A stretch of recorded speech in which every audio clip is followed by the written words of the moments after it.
할렐루야. 오늘 이 시간 이 자리에 오신 여러분 모두를 주의 이름으로 축복합니다. 우리 옆에 있는 분들하고 한번 인사 한번 나눠보실까요? 어쩜 그렇게 잘나셨어요? 어쩜 그렇게 잘나셨어요? 하나님께서 여러분을 창조하실 때 당신의 형상에 따라서 창조하셨기 때문에 여러분 한 사람 한 사람은 우리 하나님의 걸작품입니다. 아멘. 늘 그 사랑과 그 은혜를 늘 기억하면서 살아가실 수 있길 바라요. 오늘은 교회력으로 말하면 종료주일이고요, 고난주일이고 그렇습니다. 이번 한 주간을 그래서 고난주간이다 이렇게 이야기를 하는데요, 고난주간은 주님이 우리를 위해서 고난당하시고 십자가에 돌아가신 그 주간을 고난주간이라고 이렇게 말합니다. 그래서 이 고난주간의 시작은 오늘 종료주일부터 시작이 돼요. 예수님이 예루살렘에 입성하시는 그 시점으로부터 시작이 됩니다. 예수님이 이제 예루살렘을 입성하는데 사람들이 예수님을 맞이하기 위해서 여기 오늘 보니까 아주 예쁘게 지금 이제 해놨는데 이 종려 가지들을 들면서 흔들면서 예수님을 환호하면서 맞이한 거예요. 왜냐하면 예수님은 갈릴리에 계실 때에 갈릴리에서 많은 병자들을 고치셨죠.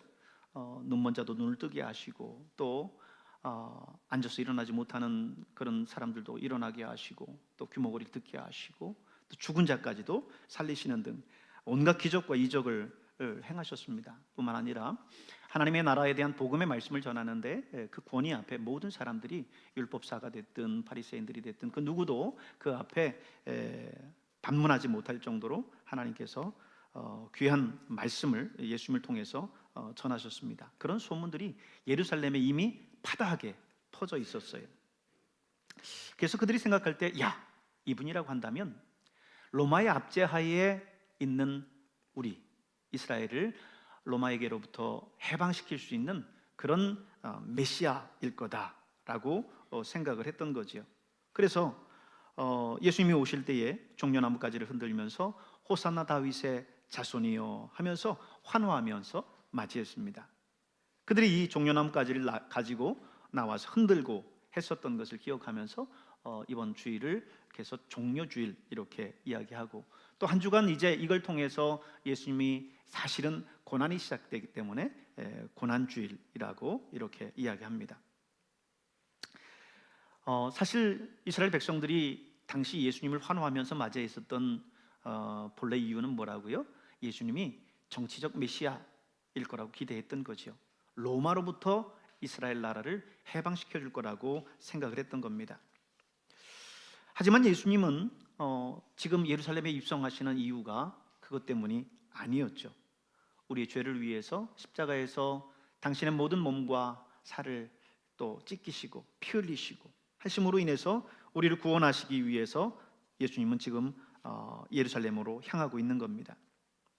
사실 그 노정에 제자들에게 수차례 내가 이제 예루살렘으로 올라가면 거기에서 고난을 받고 십자가에 못 박혀 죽을 것이다 라고 하는 것을 이야기를 했어요. 하지만 제자들은 그것을 깨닫지 못합니다. 그죠? 예수님이 예루살렘에 들어가서 정권을 뒤바꿔 놓으면 그때에 한 자리씩 차지할 거라고 하는 그런 기대를 가지고 지금까지 예수님을 쫓았는데 예수님이 죽는다고 하니까 그게 무슨 말입니까? 안 됩니다 하면서 예수님을 막아선 것뿐입니다. 물론 여러분, 예수님이라고 왜 메시아로서 로마군을 정복하고 화려하게 왕으로서 예루살렘에 입성하고 싶지 않으셨겠습니까? 하지만 주님은 당신의 가야 할 길을 분명히 아셨어요. 하나님께서 당신을 통해서 일하실 그 내용들을 예수님은 너무나 잘 아셨던 겁니다. 예수님의 그 모든 사역들, 그 마지막은 이미 구약에서 예언하고 있었고 그것을 알고 있었던 예수님은 당신의 종말에 대해서 제자들에게 수차례 예고했습니다. 그렇기 때문에 오늘 예수님께서 예루살렘에 입성하시는 이 사건은 당신의 고난과 죽음을 위해서 그 길을 가는 거예요. 자신을 죽이려고 모든 준비를 하고 있는 그곳 예루살렘을 향해서 주님은 가고 있는 겁니다. 오늘 본문에 예수님께서는 이제 예루살렘에서 약 3km 떨어진 베다니에 도착하셔서 하룻밤을 보내세요. 감람산 남동쪽 기슭에 위치한 벳바게에 도착하십니다. 그런데 예수님이 이 벳바게에 오셨을 때에 생각하세요. 내가 어떻게 하면 예루살렘에 입성하는 이 진정한 목적을 저들에게 알게 할 수 있을까 생각하십니다. 그리고는 오늘 말씀에 보면 제자 두 사람을 맞은편 마을로 보내요. 오늘 2절 3절에 있는 말씀을 한번 보십시오. 우리 같이 한번 읽어볼까요? 같이 읽습니다. 너희 맞은편 마을로 가라. 곧 매인 나귀와 나귀 새끼를 함께 있는 것을 보리니 풀어 내게로 끌고 오너라. 만일 누가 무슨 말을 하거든 주가 쓰시겠다 하라. 그러면 즉시 보내리라. 아멘. 제자들은 지금 말씀하신 대로 순종해서 마을로 들어갔습니다. 거기에는 정말 예수님께서 말씀하신 대로 나귀 새끼가 있었어요. 그리고 놀랍게도 예수님께서 말씀하신 대로 주님이 쓰시겠다고 합니다 라고 하니까 주인이 그 즉시 그 나귀를 내줬어요. 예수님께서 나귀 새끼 나귀를 타고 예루살렘에 입성하십니다. 수많은 사람들이 자신의 겉옷을 펴고 종려나무 가지를 흔들면서 이 예수님이 이제 예루살렘에 입성하셔서 정치적인 메시아로 등극할 수 있을 거라고 하는 마음에 열렬히 주님을 환영합니다. 오늘 그 내용이 본문의 스토리입니다. 그런데 오늘 본문의 말씀은요, 오늘 우리에게 예수님의 예루살렘 입성이 가지는 중요한 의미들을 말씀해 주고 있어요. 오늘 이 사건은요, 무엇보다도 그분이 메시아이심을 증명하고 있다라고 하는 겁니다. 오늘 말씀을 통해서 하나씩 그 이유를 한번 살펴보도록 하겠습니다. 먼저 메시아라고 하는 히브리어, 사실 히브리어는 마쉬하라고 표현을 하는데 이 메시아라고 하는 이 말은요, 기름 부음 받은 자라는 뜻입니다. 기름 부음 받은 자. 그래서 이스라엘의 구원자요 해방자로 불렸죠. 그러면 여러분, 이스라엘에서 누가 기름 부음을 받나요? 세 부류의 사람들이 기름 부음을 받습니다. 첫 번째는 선지자고요, 두 번째는 왕이고요, 세 번째는 제사장입니다. 이 세 부류의 사람들이 그 직무를 담당하기에 앞서 기름 부음을 받아요. 그래서 유대인들은 생각할 때에 그들의 구원자로 올 메시아는 이 세 가지 선지자요, 왕이요, 제사장으로서의 역할을 하시는 분이라고 생각을 했습니다. 그래서 이 세 가지를 메시아의 삼중직이라고 표현을 해요. 그렇다면 오늘 예수님께서 예루살렘에 입성하신 이 본문은 어떤 면에서 예수님이 메시아라고 하는 사실을 증명하고 있을까요? 첫 번째는요, 오늘 본문은 예수님이 선지자이심을 보여주고 있어요. 오늘의 사건은 예수님이 이 세상에 선지자로 오셨다라고 하는 것을 선포하고 있습니다. 여러분, 선지자라고 하는 게 뭐죠? 한자로 표현하면요, 여러분이 지금 자막에서 보고 있는 저 표현입니다. 있는 그대로 해석하면요, 먼저 아는 자예요. 먼저 아는 자. 선지자는 때로 또 예언자라고 하는 말로도 표현을 하는데요, 또 그것을 한자로 보면요, 미리 말하는 자입니다. 미리 말하는 자. 또 다른 말로 하면 선견자라고 하는 말을 쓰기도 하는데요, 뭐예요? 먼저 본 자입니다. 조금씩 다르긴 하지만 그 맥락은 다 같아요. 성경에 선지자를 표현하고 있는 단어들이 몇 개 있습니다.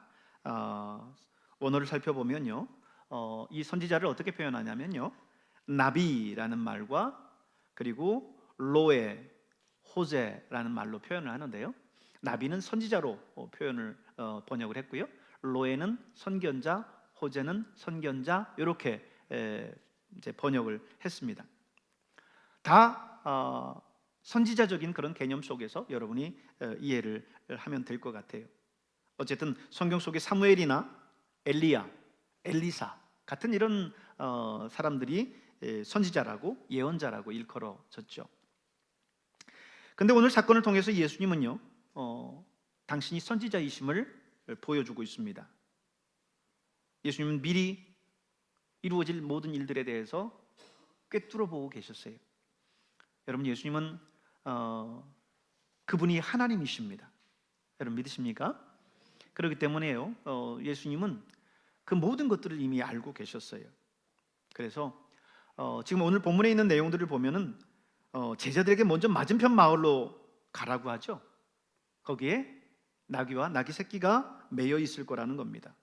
제자들이 가보니까 정말 거기에 나귀와 나귀 새끼가 매여 있어요.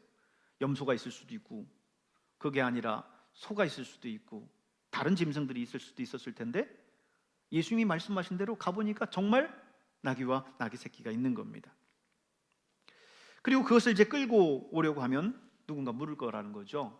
왜 당신들 누군데 이 나귀를 끌어갑니까? 물을 거라는 거예요. 그래서 정말 가서 나귀를 끈을 풀러서 끌고 가려고 하니까 또 누군가 사람이 또 묻습니다. 왜 그 나귀를 끌고 가냐고. 그래서 예수님이 그러면 뭐라고 하라고 해요? 주가 쓰시겠다 하라. 우리 주님께서 이 나귀를 쓰신답니다 라고 얘기하니까, 그렇게 말하면 아무 말 없이 묻지도 따지지도 않고 그렇게 보낸다라고 했는데, 정말 주님께서 쓰신답니다 라고 얘기했더니 순순히 그 나귀를 보내줍니다. 예수님은 그 모든 과정들을 이미 알고 계셨던 거죠. 거기에 어떤 일들이 있을 것이고, 누가 있고 뭐가 있고 하는 것을 예수님이 시공간을 뛰어넘어서 그 모든 것을 알고 계셨던 겁니다. 선지자 중에 선지자지요. 성경 예레미야서를 보면요, 이렇게 말씀하고 있어요. 같이 한번 읽어볼까요? 평화를 예언하는 선지자는 그 예언자의 말이 응한 후에야 그가 진실로 여호와께서 보내신 선지자로 인정받게 되리라. 아멘. 예수님이 말씀하신 그 말씀대로 하나씩 다 지금 이루어지고 있잖아요. 그 말씀대로 응하는 것을 보고, 이분은 참 선지자 중에 선지자구나 라는 것을 알 수 있게 된다라고 하는 거지요. 예수님은 베들레헴에 태어날 때에도 구약에 이미 예언한 그 말씀대로 베들레헴에 태어나셨습니다. 그리고 예수님은 이제 돌아가시기 전에 지금 예루살렘에 입성하시는 그 순간에도 그 모든 것을 꿰뚫어 보시면서 선지자로서의 모습을 우리에게 보여주고 계십니다. 이스라엘의 위대한 선지자들이 참 많이 있죠. 엘리야나 엘리사와 같은 큰 능력을 행했었던 그 선지자들이 있지만, 그 선지자들보다도 뛰어난 선지자 중에 선지자이신 예수님을 오늘 보여주고 계신 겁니다. 히브리서 1장 1절 2절에 보면 이렇게 말씀하고 있습니다. 같이 한번 읽겠습니다. 옛적에 선지자들로 여러 부분과 여러 모양으로 우리 조상들에게 말씀하신 하나님이 이 모든 날 마지막에 아들로 우리에게 말씀하셨느니라. 이렇게 기록하고 있습니다. 과거에는 하나님께서 선지자들을 통해서 당신의 백성들에게 당신의 말씀을 전했어요.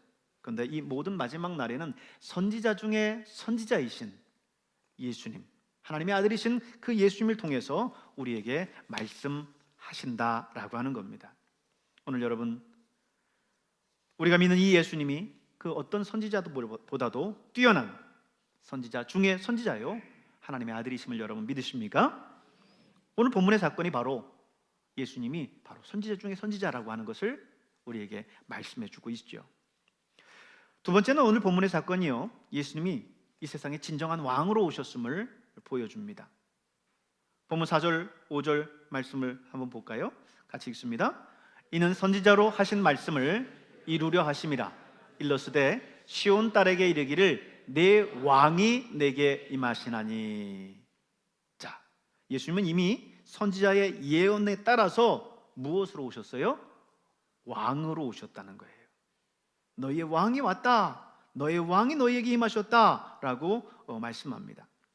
여러분, 그 왕이신 그 예수님이 오시긴 오셨는데 어떻게 오셨어요? 5절 후반절에 보니까 그는 겸손하여 나귀 곧 멍에 매는 짐승의 새끼를 탔도다, 그렇게 말씀하고 있습니다. 여러분, 보통 왕이 성에 입성할 때는요, 성중에 있는 모든 사람들을 동원해서 길가에 도열하게 합니다. 그리고 왕이 올 때에 그 왕을 환호하며 맞이하게 하지요. 그리고 이제 잘 준비되어져 있는 걸출한 모양의 예쁜 멋진 군마를 타고 입성을 했어요. 근데 예수님은 어떻게 하셨어요? 사람들을 동원한 것도 아니에요. 그런데 수많은 사람들이 나와서 지금 왕을 환영하고 있습니다. 그리고 잘 훈련된 군마를 탄 것도 아니에요. 어린 나귀를 타고 예루살렘에 지금 입성하셔요. 뭐라고 했습니까? 왕들은 원래 전쟁과 승리의 상징인 말을 타고 입성을 하는데 오늘 주님은 타신 게 말이 아니라 뭐예요? 멍에를 매지하는 짐승의 새끼, 곧 나귀를 탔다는 거예요. 나귀는 나귀인데요, 아직 짐을 날라본 경험도 없어요.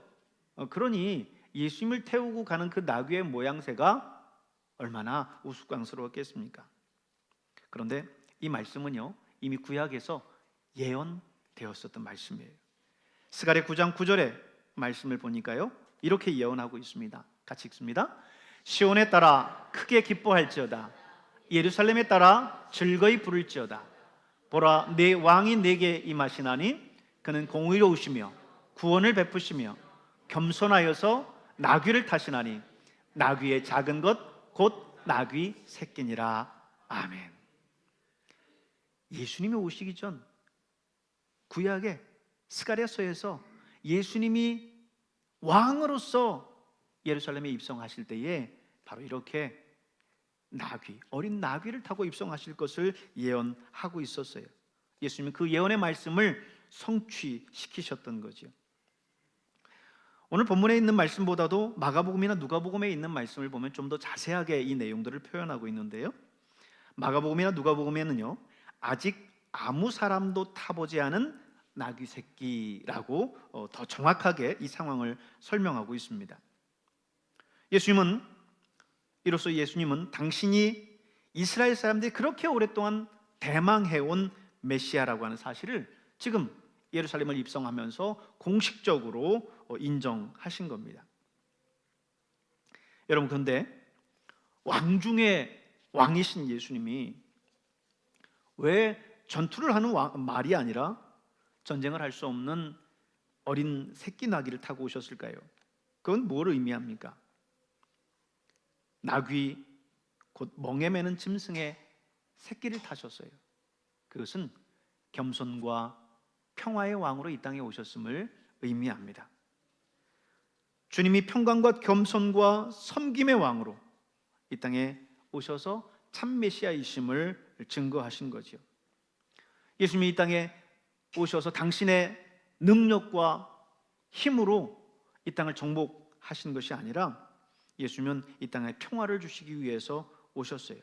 겸손의 왕으로, 평화의 왕으로 오신 겁니다.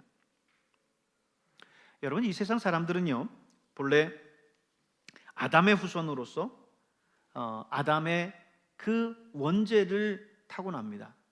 그렇기 때문에 오늘 우리 안에 죄의 속성이 있어요. 우리 안에 완전 죄 짓지 않고 죄의 속성이 없는 사람들은 아무도 없어요. 그 죄로 인해서 우리 인간들은 하나님과의 관계에 문제가 생겼습니다.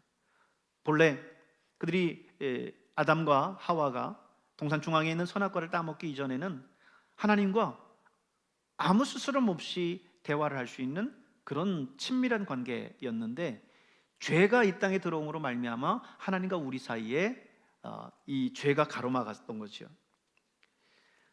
근데 담과 같이 가로막았었던 이 죄의 담을 우리 예수님께서 오셔서 허물어 주셨어요.